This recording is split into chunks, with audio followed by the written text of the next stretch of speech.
Chapter 13. Deep Magic from the Dawn of Time. Now we must get back to Edmund. When he had been made to walk far further than he had ever known that anybody could walk, the witch at last halted in a dark valley, all overshadowed with fir trees and yew trees. Edmund simply sank down and lay on his face, doing nothing at all, and not even caring what was going to happen next, provided they would let him lie still. He was too tired even to notice how hungry and thirsty he was. The witch and the dwarf were talking close beside him, in low tones. "No," said the dwarf. "It's no use now, O Queen. They must have reached the stone table by now." "Perhaps the wolf will smell us out and bring us news," said the witch. "It cannot be good news if he does," said the dwarf. "4 thrones in Cair Paravel," said the witch. "How if only 3 were filled? That would not fulfill the prophecy." "What difference would that make now that he is here?" said the dwarf. He did not dare even now to mention the name of Aslan to his mistress. "He may not stay long, and then we would fall upon the 3 at Cair. Yet it might be better," said the dwarf, "to keep this one," here he kicked Edmund, "for bargaining with." "Yes, and have him rescued," said the witch scornfully. "Then," said the dwarf, "we had better do what we have to do at once." "I would like to have it done on the stone table itself," said the witch. "That is the proper place. That is where it has always been done before." "It will be a long time now before the stone table can again be put to its proper use," said the dwarf. "True," said the witch, and then, "Well, I will begin." At that moment, with a rush and a snarl, a wolf rushed up to them. "I have seen them. They are all at the stone table with him. They have killed my Captain Morgrim. I was hidden in the thicket and saw it all. One of the sons of Adam killed him. Fly! Fly!" "No," said the witch. "There need be no flying. Go quickly. Summon all our people to meet me here as speedily as they can. Call out the giants and the werewolves and the spirits of those trees who are on our side. Call the ghouls and the boggles and the ogres and the minotaurs. Call the cruels, the hags, the spectres, and the people of the toadstools. We will fight. What? Have I not still my wand?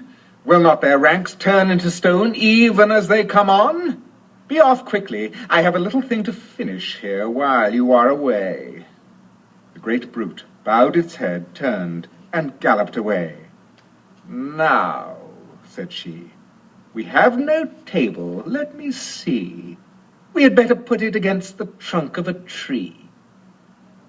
Edmund found himself being roughly forced to his feet. Then the dwarf set him with his back against a tree and bound him fast. He saw the witch take off her outer mantle. Her arms were bare underneath it and terribly white. Because they were so very white, he could see them, but he could not see much else. It was so dark in this valley under the dark trees. "Prepare the victim," said the witch. And the dwarf undid Edmund's collar and folded back his shirt at the neck. Then he took Edmund's hair and pulled his head back so that he had to raise his chin. After that, Edmund heard a strange noise. Whiz, whiz, whiz. For a moment, he couldn't think what it was. Then he realized it was the sound of a knife being sharpened. At that very moment, he heard loud shouts from every direction, a drumming of hoofs and a beating of wings, a scream from the witch, confusion all around him. And then he found that he was being untied. Strong arms were round him, and he heard big, kind voices saying things like, "Let him lie down. Give him some wine. Drink this. Steady now. You'll be all right in a minute." Then he heard the voices of people who were not talking to him, but to one another. And they were saying things like, "Who's got the witch? I thought you had her. I didn't see her after I knocked the knife out of her hand. I was after the dwarf. Do you mean to say she's escaped? A chap can't mind everything at once. What's that? Oh, sorry, it's only an old stump." But just at this point, Edmund went off in a dead faint. Presently, the centaurs and unicorns and deer and birds, they were, of course, the rescue party, which Aslan had sent in the last chapter, all set off to go back to the stone table, carrying Edmund with them. But if they could have seen what happened in that valley after they had gone, I think they might have been surprised. It was perfectly still, and presently the moon grew bright. If you had been there, you would have seen the moonlight shining on an old tree stump and on a fair-sized boulder. But if you had gone on looking, you would gradually have begun to think there was something odd about both the stump and the boulder. And next, you would have thought that the stump did look really remarkably like a little fat man crouching on the ground. And if you had watched long enough, you would have seen the stump walk across to the boulder, and the boulder sit up and begin talking to the stump. For in reality, the stump and the boulder were simply the witch and the dwarf. For it was part of her magic that she could make things look like what they aren't, and she had the presence of mind to do so at the very moment when the knife was knocked out of her hand. She had kept hold of her wand, so it had been kept safe too. When the other children woke up next morning, they had been sleeping on piles of cushions in the pavilion. The first thing they heard from Mrs. Beaver was that their brother had been rescued and brought into camp late last night, and was at that moment with Aslan. As soon as they had breakfasted, they all went out, and there they saw Aslan and Edmund walking together in the dewy grass, apart from the rest of the court. There is no need to tell you, and no one ever heard, what Aslan was saying, but it was a conversation which Edmund never forgot. As the others drew nearer, Aslan turned to meet them, bringing Edmund with him. "Here is your brother," he said, "and there is no need to talk to him about what is past."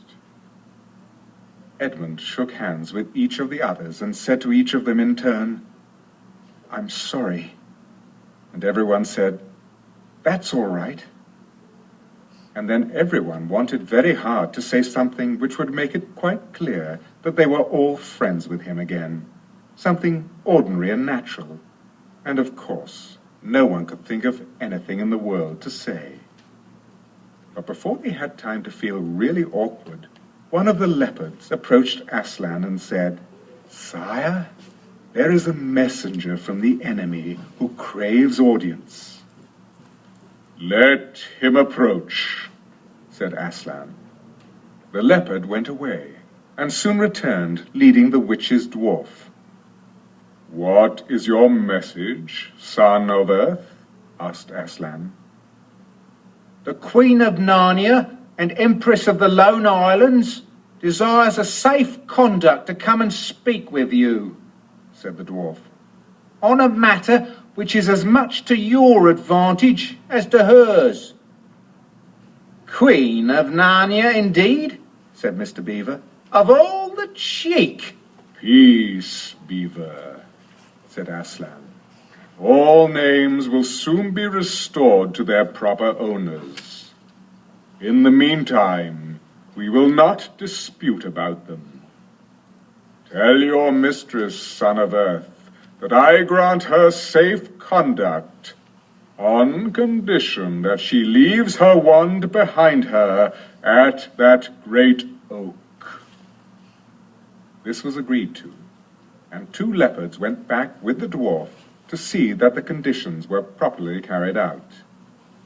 "But supposing she turns the 2 leopards into stone?" whispered Lucy to Peter. I think the same idea had occurred to the leopards themselves. At any rate, as they walked off, their fur was all standing up on their backs, and their tails were bristling, like a cat's when it sees a strange dog. "It'll be all right," whispered Peter in reply. "He wouldn't send them if it weren't." A few minutes later, the witch herself walked out onto the top of the hill and came straight across and stood before Aslan.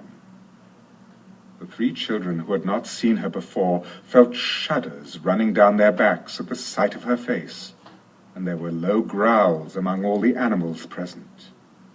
Though it was bright sunshine, everyone felt suddenly cold. The only two people present who seemed to be quite at their ease were Aslan and the witch herself. It was the oddest thing to see those two faces, the golden face and the dead white face, so close together. Not that the witch looked Aslan exactly in his eyes. Mrs. Beaver particularly noticed this. "You have a traitor there, Aslan," said the witch. Of course, everyone present knew that she meant Edmund. But Edmund had got past thinking about himself after all he'd been through and after the talk he'd had that morning. He just went on looking at Aslan. It didn't seem to matter what the witch said. "Well," said Aslan, "his offense was not against you." "Have you forgotten the deep magic?" asked the witch. "Let us say I have forgotten it," answered Aslan gravely. "Tell us of this deep magic." "Tell you?" said the witch, her voice growing suddenly shriller. "Tell you what is written on that very table of stone which stands beside us? Tell you what is written in letters deep as a spear is long on the firestones on the secret hill? Tell you what is engraved on the scepter of the emperor beyond the sea? You at least know the magic which the emperor put into Narnia at the very beginning.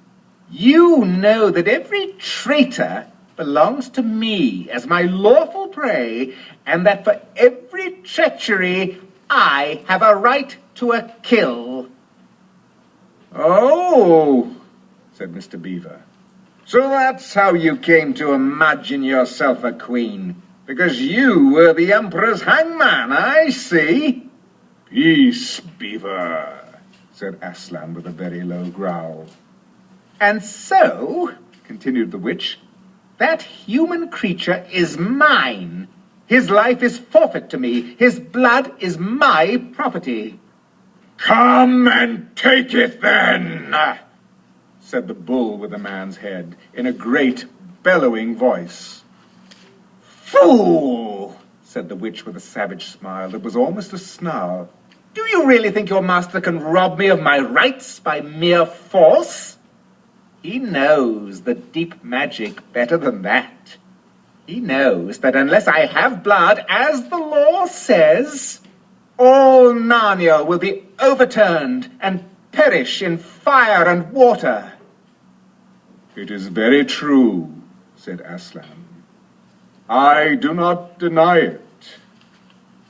"Oh, Aslan," whispered Susan in the lion's ear.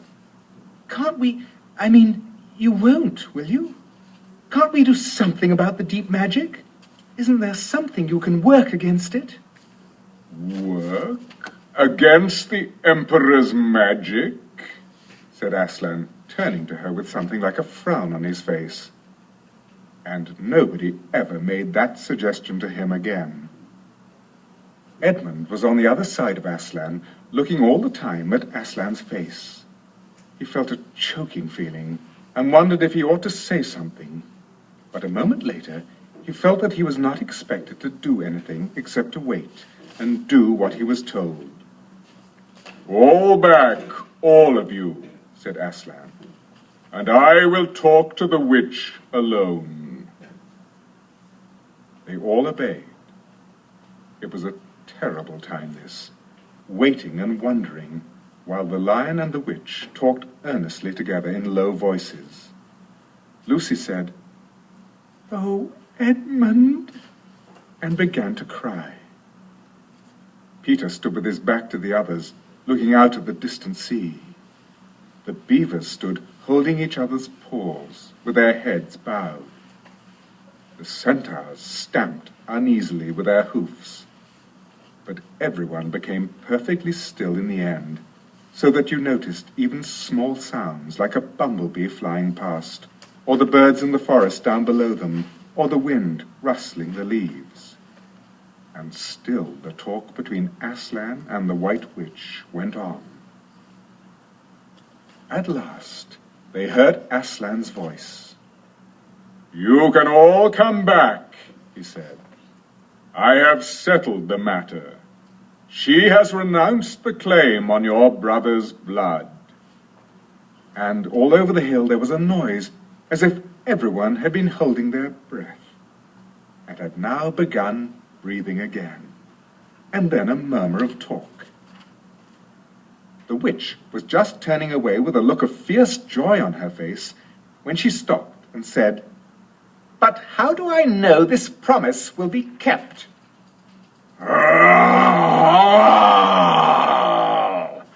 roared Aslan, half rising from his throne, and his great mouth opened wider and wider, and the roar grew louder and louder, and the witch, after staring for a moment with her lips wide apart, picked up her skirts and fairly ran for her life.